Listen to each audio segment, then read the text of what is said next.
Man, this one had it all. Ray Ferraro described it as sloppy October hockey, and I couldn't agree more. There's a lot to discuss here. Let's not waste any time. Let's jump in. That JT Miller hit on Kevin Rooney really seemed to alter the course of this game. You hate to see a guy look that dazed with something involving the head. Really hope he's okay. By all accounts, he's an awesome dude, so you just hope for a quick recovery and no lasting effects. But from that point on, the Canucks just started to steamroll. The goals started to pile up, and you're talking about a team that was one win away from the Western Conference Final last year versus a team that's been fire sailing a lot of their top pieces the past couple of years, including most recently their number one goaltender who was great for them last year. I and quite a few Flames fans I saw online were like, oh boy, are we in for a total rout here? But then somebody stepped up to change the momentum and turn the tables a bit, and it probably wasn't the person you'd expect, Anthony Mantha. Yes, he dropped him with JT Miller, which definitely played a part, but his play on the goal, short-handed, first Flames goal of the season, for a guy who's 6'5", 234, he was hightailing it pretty good up the ice, and a nice little pump fake slip through the 5-hole. Definitely breathed some new life into the Flames, and at the very least made it feel like more of a game, and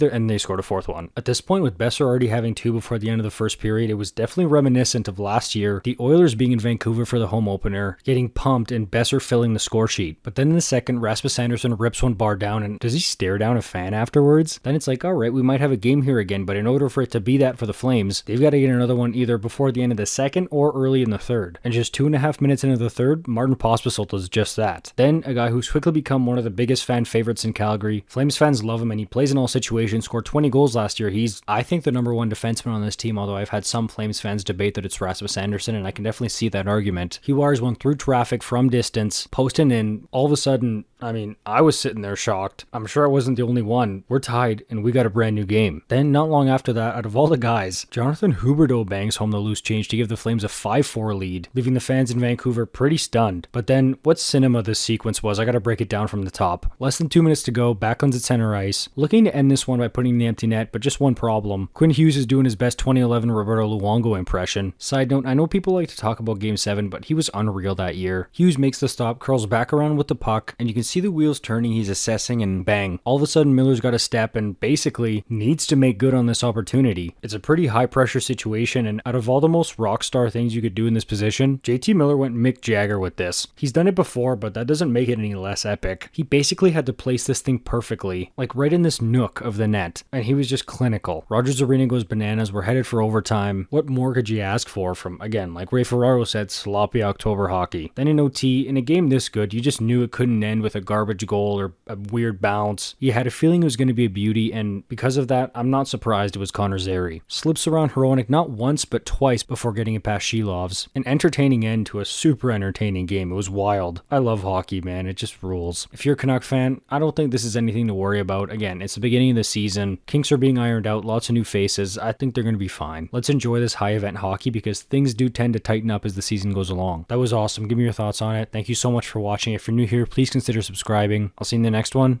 You're awesome.